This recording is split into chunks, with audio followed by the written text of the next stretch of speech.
జై శ్రీరామ్, జై శ్రీరామ్.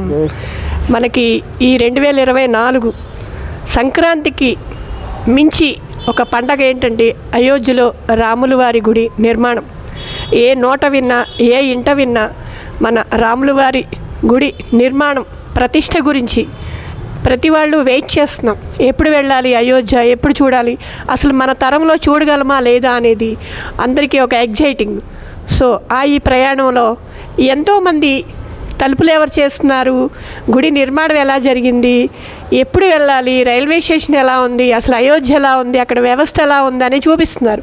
కానీ అసలు ఈ అయోధ్య నిర్మాణం జరగడానికి ఎంతమంది ప్రాణత్యాగం చేశారు, ఎంతమంది కరసేవలకు అక్కడికి వెళ్ళారు, ఎంతమంది జీవితాలను అర్పించారు అని ఒక్కసారి మనం గుర్తు చేసుకుంటే మా ఈ ప్రయాణంలో విజయవాడ వాస్తవ్యురాలు తంగిరాల ఝాన్సీ లక్ష్మి గారు ప్రాణానికి సైతం లెక్క చేయకుండా నేను చచ్చిపోయినా పర్వాలేదు, నేను అయోధ్య రాముల వారి గుడి నిర్మాణం జరగాలి, దీనికోసం నేను ఏమైనా చేస్తానని చెప్పి కంకణం కట్టుకొని 1989 నుండి అక్కడ భూమి పూజ జరిగినప్పుడు నేను అందరూ కాశీ వెళ్ళినప్పుడు ఎవరు ఏం వదిలేస్తారు అనుకుంటాం.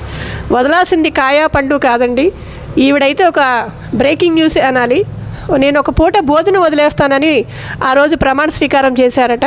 అంటే అయోధ్యలో రాముల వారి గుడి అంటే విగ్రహం ప్రతిష్ఠ చేసిన రోజు వరకు నేను రాత్రిపూట భోజనం మానేస్తున్నానని ఆ రోజు అక్కడ ప్రమాణ స్వీకారం చేశారు.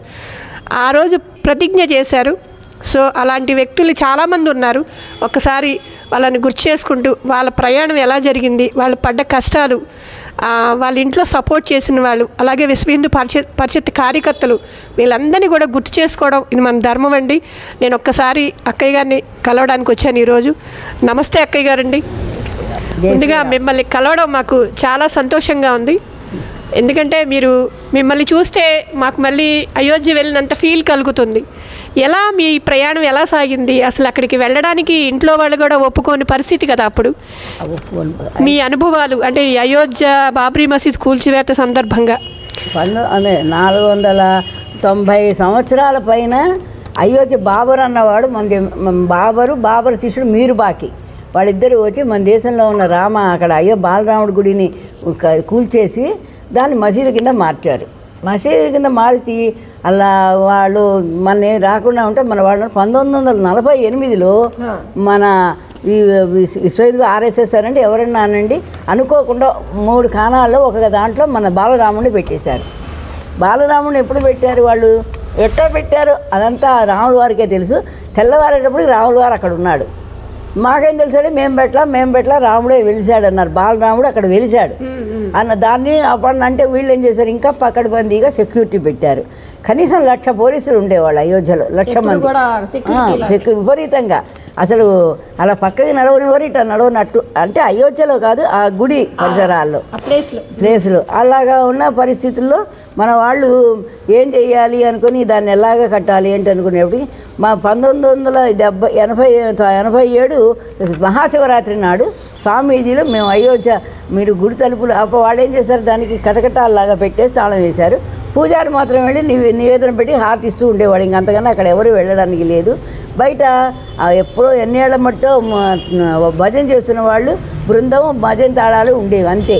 అయితే 1945లో విగ్రహం వేసిన దగ్గర నుంచి నివేదనలు జరుగుతున్నాయి, తాళం వేశారు. మన వాళ్ళు ప్రశ్నించారు, మీకు అక్కడ రాముళ్ళు ఏంది, నివేదన పూజారిని ఎందుకు పెట్టారు, గవర్నమెంట్ పూజారికి జీతం ఎందుకు ఇస్తున్నారు, అక్కడ ఏం లేదన్నప్పుడు అని మన వాళ్ళు పేచి పెట్టారు.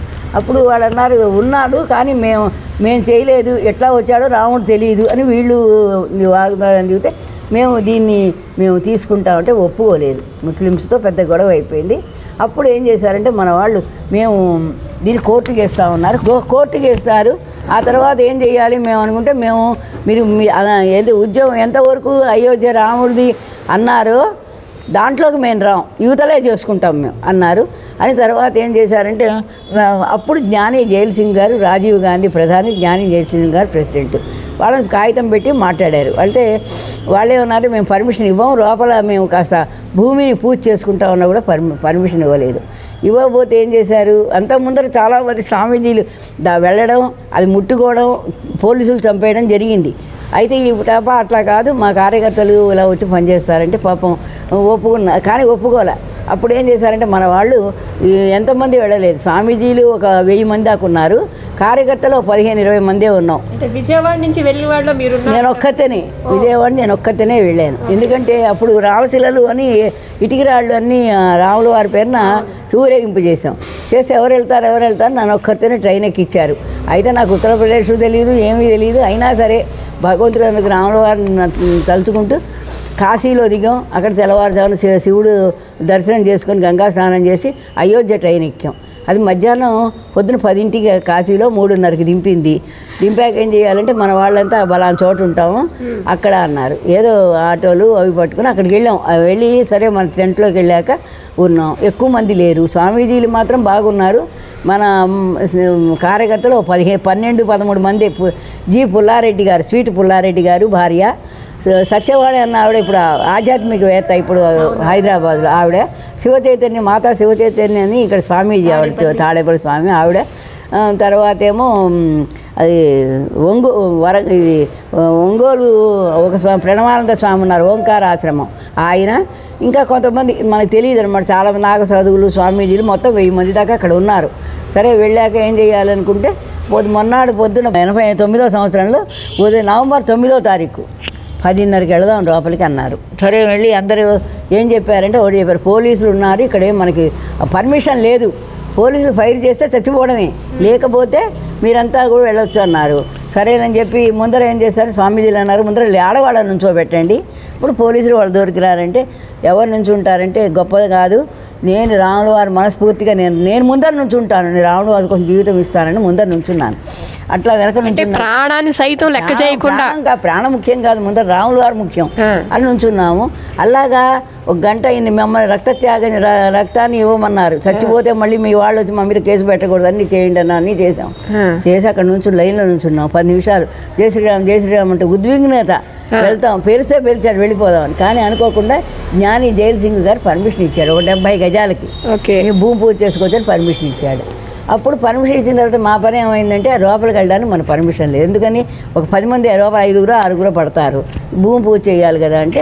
సరే అప్పుడు ఏం చేశారంటే మేము అందరం వెళ్తాము, మీకు తర్వాత అంతా అయిపోయాక మీరు దర్శనం చేసుకుంటానంటే మేము ఆగిపోయాం. సరే స్వామీజీలే వెళ్ళారు, స్వామీజీలు ఒక 4, పుల్లారెడ్డి గారు, మా రాహుల్ గారు, అశోక్ సింఘాల్ గారు వెళ్ళారు. మేమేం చేయాలి అక్కడ నుంచొని, మరి ఏం చేయాలి, మాకు కూడా టెన్షన్ కదా, అది దాన్ని ఎట్టాగైనా చూడాలని దాని చుట్టూ తిరుగుతున్నాం. ఆ మందిరం చుట్టూ అంతా పోలీసులే. అయితే తిరగడానికి ఎక్కువ దూరం, ఈ మూల పరిగెత్తి ఆ మూల పరిగెత్తి ఎక్కడ ఏమీ కనిపించదు. ప్రెస్ వాళ్ళు తూములు లక్ష్మీనారాయణ గారిని ప్రెస్ ఆయన మాటికి లోపల నుంచి వస్తున్నారు. ఏంటి గురువు గారు లోపలికి పంపించారంటే, లేదు మీకు అదృష్టం లేదు, అక్కడ నుంచొని చూడండి, అక్కడ నుంచొని చూడండి, మీకు అదృష్టం లేదన్నారు, తిరుగుతున్నాము.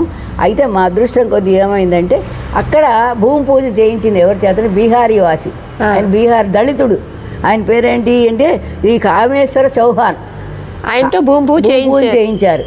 అయితే మేము ఉన్న 2 టెంట్లే వేశారు, ఎక్కువ మంది లేరుగా. ఆ టెంట్లో ఆయన మాకు భోజనాన్ని సప్లై చేసేవారు. భోజనం అంటే అక్కడ భోజనం వేరుగా ఉంటుంది, ఇప్పుడు మారిపోయినాయిలేండి గతులు, కానీ అప్పుడంతా స్వీటే, ఎక్కడ చూసినా స్వీటే. పులిహార అంటే ఆనందంగా తినబోతే అందులో పంచదార పోసేవారు. ఇలాంటి తినలేక మేము బాధపడుతుంటే ఆయన పక్క టెంట్, ఆయన దగ్గరికి వెళ్ళి ఇలా నుంచి ఏమన్నా తింటానికి పెట్టా, మాకు ఆయన హిందీ వచ్చు, మాకు అంత హిందీ రాదు, అలాగ అడిగేవాడు. ఆయన ఏవో స్వీట్లు పెట్టేవాడు. అట్లా పరిచయం అయింది. మా అదృష్టం కొద్ది ఆ రోజు ఆ చుట్టూ తిరిగి దశరథ మహల్ దగ్గర కూర్చున్నాం, ఎంతసేపు ఎటు వెళ్ళటానికి లేక. అప్పుడు అన్నారు కదా తూరూరి ఆయన లక్ష్మీనారాయణ గారు అన్నారు, వెళ్ళండి, ఇట్లా వెళ్ళండి, ఏదో ఒక అవకాశం మీకు లభ్యం అవుతుంది, రాముల వారే ఇస్తాడనేటప్పుడు రాముల వారే ఇస్తాడు, మీకు ఏదో లభ్యం అవుతుందంటే వెళ్ళి అక్కడికి వెళ్ళి ఆ కటకటాల దగ్గరికి వెళ్తే మన వాళ్ళే కార్యకర్తలు ఉంటారు, బహిరంగ దళ వాళ్ళు వెళ్ళిపోండి అంటున్నారు. కానీ అన్నా కూడా వెళ్ళకుండా అక్కడ నుంచొని చూస్తూనే ఉన్నాం. అప్పుడు మన రాముల వారి దయ, ఆయన కామేశ్వర చౌహాన్ గారు భూమి పూజ చేసిందంటే పైకి వచ్చి ఇలా చూస్తున్నాడు, ఆయన ఇలా చెయ్యి ఊపా, ఆవో అన్నాడు. అబ్బో ఎంత అదృష్టం అంటే అక్కడ పెద్ద పోలీసులు 10,000 మంది. ఆ పోలీసులు అంటే నీకు అలా ఉన్నాం, మన వాళ్ళు కార్యకర్తలు ఉన్నారనుకోండి. అయితే ఆయన తెవంగానే అనగా పోలీసులు ఎక్కమన్నారు. అది 2 పెండాలు 2 ఉన్నాయి ఇనపరాడ్లు, అవి ఎక్కేసి దిగి లోపలికి గబగబా పరిగెత్తుకుని అక్కడికి వెళ్ళాం. వెళ్తే ఆయన ఆవో బహన్జీ బేటీ అలా అందరు రావు అని లోపల తీశారు కదా, గొయ్యిలాగా తీశారు కదా, దాంట్లో అప్పటికే భూమి పూజ జరిగింది, ఇటుకి రాయింది, ఇవి పెట్టారు, నవధాన్యాలు నా చేతికిచ్చి లోపల చేపట్టుకు దింపాడు ఆయన. నిజంగా నా జీవితం సార్థకమైంది అప్పుడే, ఆ క్షణమే. అది దిగి లోపలికి దిగి అవి వేశాక ఏదో చూడదు, ఏదో ఒకటి వదలమన్నాడు. ఏం వదలాలో నాకు అర్థం కాలేదు. ఏం వదలాలంటే పండు ఫలం అన్నది అదంతా ఊరికే మనకు కావాలి, మనసా వాచాకర్మ మనసు, మనం ఏదన్నా ముఖ్యమైనది వదలాలి, కానీ పండు వదిలి ఫలం వదలవు ఇది కాదు. అందుకని ఏం చేశానంటే, నాకు ఒక రాత్రిపూట ఎటువంటి పరిస్థితుల్లో ఆలయ నిర్మాణం రాముల వారి ప్రతిష్ట అయ్యాక నేను భోజనం చేయనని ప్రతిజ్ఞ చేశాను 89 నవంబర్లో. ఆ ప్రతిజ్ఞ చేసి అప్పటి పైకి వచ్చేసి తర్వాత అంతే, అంతవరకు. ఆ తర్వాత లోపలికి వెళ్ళేవారు కదా, అంతే అయిపోయింది. ఆ తర్వాత ఉన్నాము, వచ్చేసాం. తర్వాత అయిపోయాక 90లో కరసేవ అని పిలిచారు. 90 కరసేవ ఏంటి, అతని పేరు కామేశ్వర చౌహాన్.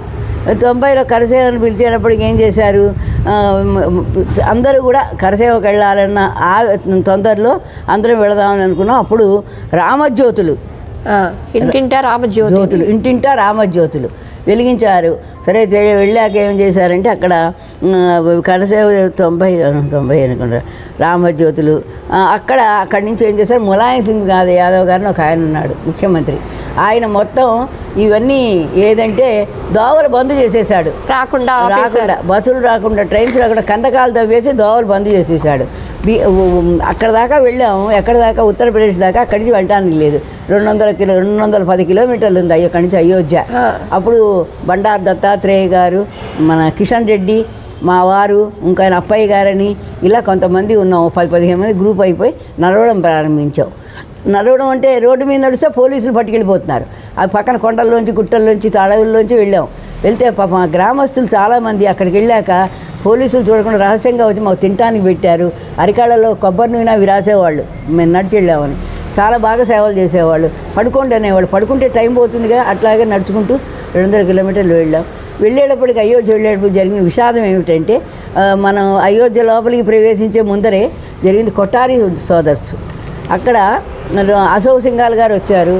అశోక్ సింఘాల్ గారు ఎట్లా వాడు ప్రవేశం అంటే ఎవ్వరూ ఇక్కడ ప్రవేశించలేరు అనేది ములాయం సింగ్ యాదవ్ది ఇది. అందుకని అశోక్ సింఘాల్ గారు ఎలా వచ్చారో తెలియదు. కొంతమంది కార్యకర్తలు అయోధ్య ముందర ఎక్కడ చేరారో తెలియదు. అందరి ఇళ్ళు వాళ్ళు సోదాలు చేశారు పోలీసులు. చేసినా కూడా అక్కడ అశోక్ సింఘాల్ గారు 9:30 అయ్యేటప్పటికి బయటకు వచ్చేసారట, గుడి ముందర గేటు ముందరికి వచ్చేసారు, నుంచున్నారు.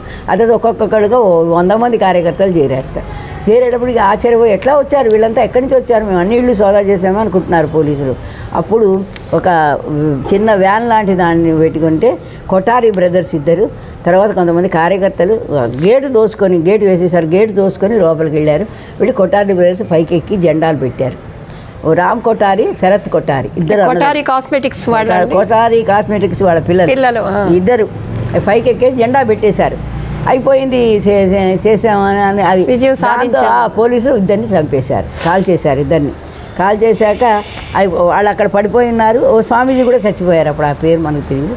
అవి వెళ్ళేటప్పటికి అది సిచ్యువేషన్. సరే అట్లాగే పోలీసులు ఏం చేస్తారు, చూస్తూ ఉన్నారు. మనం ఎక్కలేం కదా, వెళ్ళలేం కదా. అప్పుడు గోగవా రోడ్లు పరిగెత్తికి వెళ్ళి అక్కడ వాళ్ళని చూసి బాధపడ్డాం. కాస్త కదే నుంచొని ఆ వాళ్ళని మళ్ళీ తిరిగి మళ్ళీ రైళ్ళు వచ్చేసాం. అది 90లో జరిగింది. 91లో ములాయం సింగ్ యాదవ్ రాజీనామా ఇచ్చేశాడు. వాడిని భరించలేని వీళ్ళని రాజీనామా ఇచ్చేశాడు ములాయం సింగ్ యాదవ్.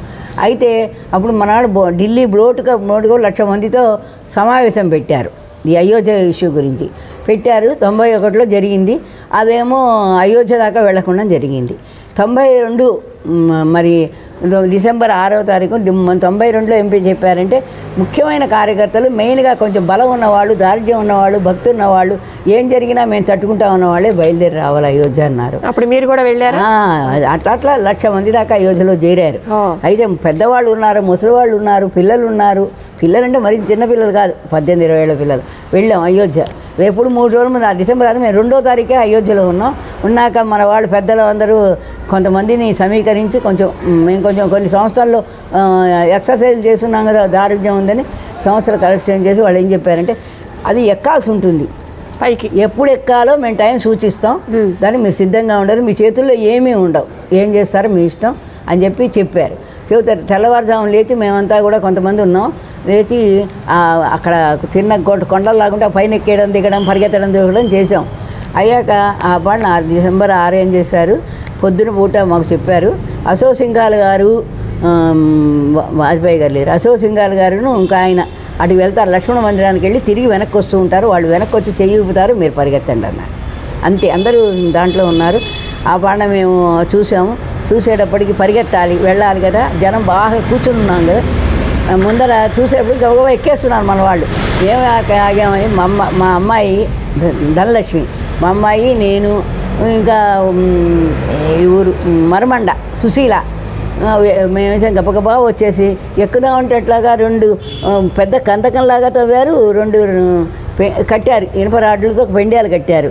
ఏం చెయ్యాలి అనుకుని మేము గబగబా ఎక్కి ఒకటి ఎక్కేసి ఒకటి ఎక్కాం. ఆ కందకంతో దూరాలి, ఇవతలేమో కర్రలతో కట్టారు అడ్డం. ఆ కర్ర పీకి అట్లా పెట్టుకుని కండగం మించి అవతల కడ్డీలు అందుకుని ఉండేప్పుడు పోలీసులు ఏం చేశారంటే, మీరు వెళ్తే కొట్టేయండి, లేకపోతే వెళ్ళిపోండి, లేకపోతే మేము చచ్చిపోతున్నాం ఇక్కడ ఈ సేవ చేయలేకంటే. లేదు, ఇది తప్ప జరిగిపోతుందండి అంటే వాడు ఒక లాఠీ ఇచ్చాడు. ఆ లాఠీని మేము ఏం చేసుకున్నాం, తర్వాత ఆ లాఠీని పట్టుకుని గబగబా పరిగెత్తుకుని లోపలికి వెళ్ళాం. ఎక్కలేకపోయాం, జారిపోతుంది. అయినా సరే ఒకళ్ళు పట్టుకుని నెమ్మదిగా పైకి ఎక్కి ఆ లాఠీతో కొట్టాను. దాన్ని కొడితే ఏం ఊడవు కదా, చాలా గట్టిగా ఉన్నాయి. అయినా సరే 1 గంట సేపు దాన్ని ఏదో ప్రయత్నం చేశాక అన్నారు, మీరు దిగండి, గుణపాలు వస్తున్నాయి, మీరు దిగేసేయండి, మీరు ఏం చేస్తారు, పైన జారి పడిపోతే. అప్పుడు ఒక ఆయన స్వామీజీ పడిపోయి చచ్చిపోయారు, మీరు పడిపోతారని మమ్మల్ని దింపేశారు. కాకపోతే ఏంటంటే మేము కొట్టడానికి కొట్టలేకపోయాం, కానీ ఒక చిన్న రాయి ముక్క మాత్రం కొట్టామని అది ఆనందం అనమాట. అప్పుడు దిగాం. వచ్చాక ఏం చెప్పారంటే, కిందకి దిగినాక ఈ పైకి ఎక్కిన వాళ్ళు వీళ్ళకి మీరంతా కింద ఉండాలి, మొత్తం రాళ్ళు మోయాలి, అన్నీ చేయాలన్నారు. 3 శిఖరాలండి. ఇటు చివరి శిఖరం అటు చివరి శిఖరం తేలిగ్గానే ఉండే కొట్టేశారు. 3వది మధ్యలోది మాత్రం చాలా పటిష్టంగా ఉంది. కొట్టలేకపోయి ఎంతమంది ఎక్కారో గుణపాలు పెట్టి కొట్టకపోతే కింద పడేసిన రాళ్ళని మేము మోసి దూరంగా మోయడానికి గంపలు లేవు. పౌండ్ చెంగులతో పోసుకోవడం, ఈ చెంగుల నుంచి ఆ చెంగులో పోసి దింపడం, చేతులతో రాళ్ళు పట్టుకెళ్ళి అవతల పడేయడం చేసాం. అప్పుడు ఆ మధ్య సాయంత్రం 5 గంటలకి ఆ 3వ శిఖరం మధ్యలో కొట్టాక మేము జయించామని అరుపులు, కొట్టాం అనేది అదొక పెద్ద ఇష్యూ కింద అయింది. తర్వాత అందరూ ఆ రాళ్ళు తీసి అందరం బయటపడేశారు. తెల్లవారుజాము 4 గంటలకి రాముల వారి విగ్రహాన్ని తెచ్చి అక్కడ పెట్టడంలో ఏంటంటే ఒక కాషాయ రంగు గుడ్డ, 4 కర్రలు పెండాలు పీకి ఆ కర్రలు చుట్టూ పందిర్లాగా కట్టారు. పైన పందిర్లాగా వేసి ఆ కాషాయం రంగు గుడ్డ దానిపైన కట్టి అక్కడ ఒక దాని బెల్ల మీద రాముల వారి విగ్రహం పెట్టి జై శ్రీరామ్ అందరూ స్నానాలు చేశాడు. అక్కడ మంచినీళ్ళు కూడా లేవు. ఆ రోజు పొద్దున ఉదయం మాకు లడ్డూలతో సహా భోజనాలు పెట్టారు. ఆనందం ముందర. ఆ తర్వాత అయోధ్యలో కర్ఫ్యూ వచ్చేసింది, మంచినీళ్ళు కూడా దొరకలేదు, తినడానికి ఏమీ దొరకలేదు. అయినా సరే అయిపోయాక హారతి ఇచ్చేదాకా స్నానం చేసాం. అట్లాగే అక్కడేదో దాంట్లో కుండల్లో నీళ్ళు వస్తుంటే వెళ్ళి స్నానాలు చేసి ఎవరి బ్యాగులు వాళ్ళ భుజాన్ని తగిలించుకొని వచ్చి ఉంచునేప్పటికి హారతి ఇస్తున్నాం. రాములు ఫస్ట్ హారతి చూసాం మేము. హారతి చూసి దండం పెట్టుకున్నాక పోలీసులు వచ్చారు 9-5 నిమిషాలకు. ఇంకా వెళ్ళిపోండి మీరు, ఎందుకంటే ఇప్పుడు మా చేతిలోకి వచ్చేసింది ఇది, మీరు వెళ్ళిపోండి, ఇక్కడ ఉంటే మీకు ప్రమాదం అని చెప్పి నెమ్మదిగా పంపించి ట్రైన్ వేశారు, ప్రత్యేకమైన రైలు వేశారు. అప్పుడే లక్ష్మణ యతీంద్రుల వారు కూడా బాగా జ్వరంతో ఉన్నారు. ఆయన నేను వస్తానని తీసుకెళ్ళండి అమ్మా అంటే పోలీసులు మేము చూసుకుంటా ఉంటాయని మీరు వెళ్ళిపోండి అన్నారు. మేము ట్రైన్ ఎక్కి వెళ్ళినప్పుడు ఎంత ఆనందంగా అన్నీ తినేళ్ళాము. వచ్చేటప్పుడు ఎవరికి మంచిళ్ళు కానీ తిండి కానీ లేకుండా ట్రైన్లో 2 రోజులు ప్రయాణం చేసి, అదే ట్రైన్ మంది కనుక ఎక్కడ పడితే అక్కడ గొలుసులతో ఆపుకొని ఆ ఊళ్ళో పల్లెటూళ్ళో గబిక్కని వెళ్ళి ఒకళ్ళు ఏదో బిందెలతో కుండలతో మంచినీళ్ళు తెసి అవే తాగి అట్లా మొత్తం విజయవాడ చేరాం. అప్పుడు జరిగింది 92లో 1992లో జరిగింది అది అయోధ్య. ఆ తర్వాత 93లో మళ్ళీ యజ్ఞం పెట్టారు, రామయజ్ఞం పెట్టారు, 100 రోజుల యజ్ఞం. ఆ యజ్ఞానికి కూడా వెళ్ళి 3 రోజులు ఉన్నాము. అది జరిగిన తర్వాత కాలక్రమేణా కోర్టు కేసులో తేలలేదు, కానీ తర్వాత కూడా ఆ చుట్టూ కటకటాలు అట్టాగే ఉన్నాయి.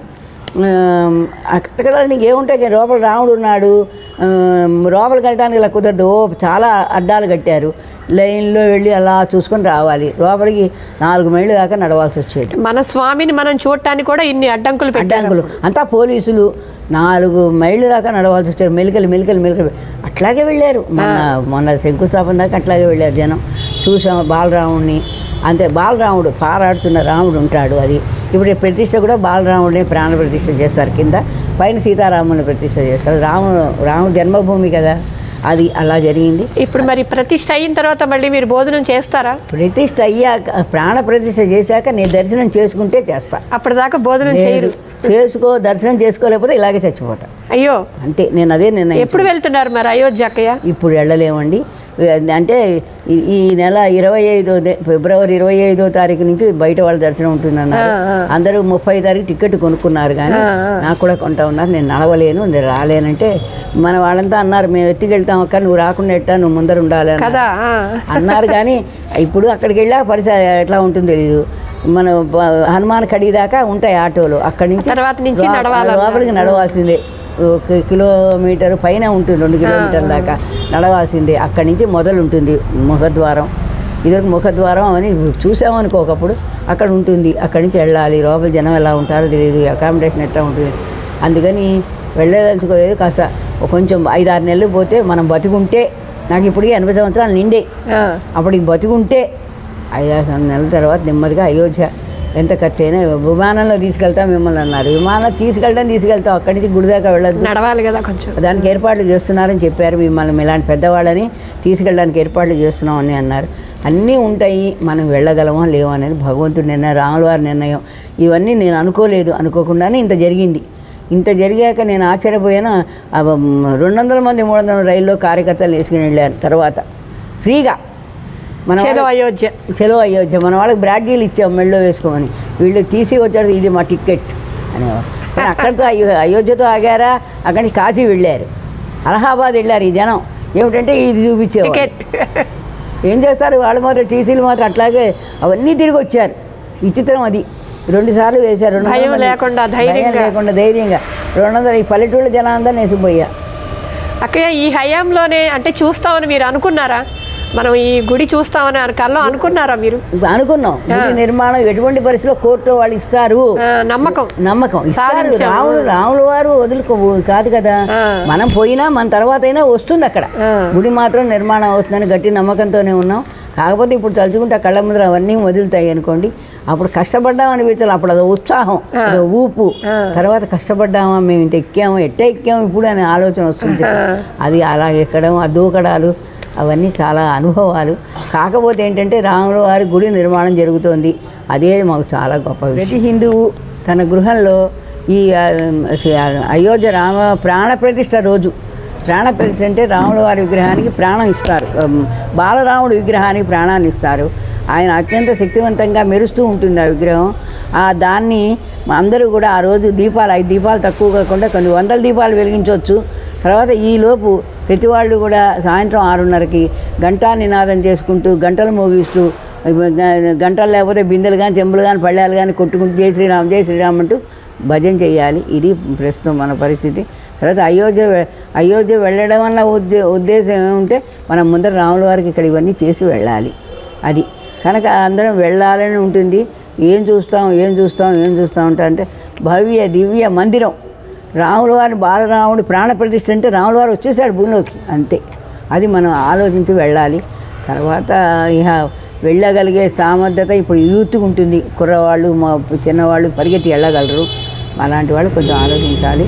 కాకపోతే ఏంటి, అక్కడ అయోధ్యలో ఒక రామలాల మందిరం, ఇది 202.70 ఇంకా 1000 గజాలు కొన్నారు, 700 గజాలు కొన్నారు. పెద్దదే ఇది. ఇది ఒక్కటే కాదు, అయోధ్యలో దశరథ మహల్ ఉంది, దశరథుడు నివసించిన మహల్ ఉంది, కనక మహల్, కౌసల్యాదేవి మహల్ ఉంది, తర్వాత సీతామహల్ ఉంది. లోపల ఇంకా అట్లా చాలా మహల్ అంటే గుళ్ళు, అన్ని గుళ్ళు ఉన్నాయి లోపల.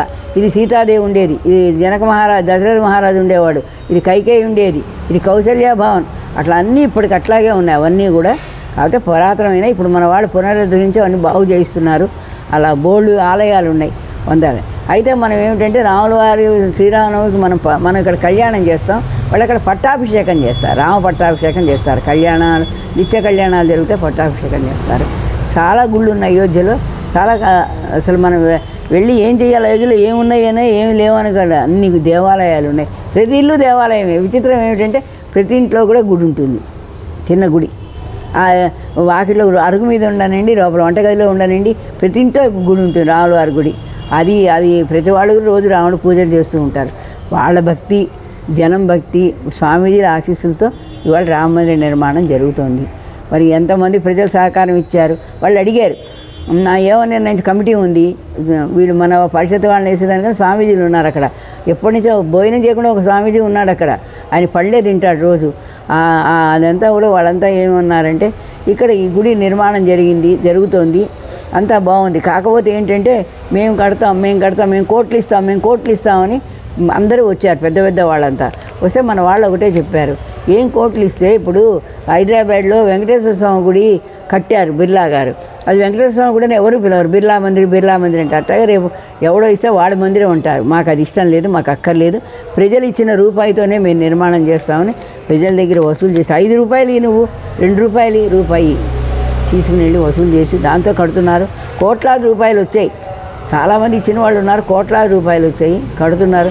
నిర్మాణానికి ఏం లోటు లేదు. అయితే ఇది ఒక మహానగరం లాగా, నభూతో నా భవిష్యత్తు ఎక్కడ చూడం అట్లాంటి మహానగరంలాగా తెలుస్తుంది. ఇప్పుడు అక్కడ మన పెద్దవాళ్ళంతా ఉన్నారు, పర్యవేక్షిస్తున్నారు. మనం దాన్ని వెళ్ళడానికి ఆలోచించాలి తప్ప ఆలోచించక్కర్లా. ట్రైన్ చేస్తున్నారు ప్రత్యేకమైన రైళ్లు, ఇలాంటి వాళ్ళంతా వెళ్ళొచ్చు, మా లాంటి వాళ్ళు ఆలోచించాలి. జై శ్రీరామ్, జై శ్రీరామ్, జై శ్రీరామ్, జై జై.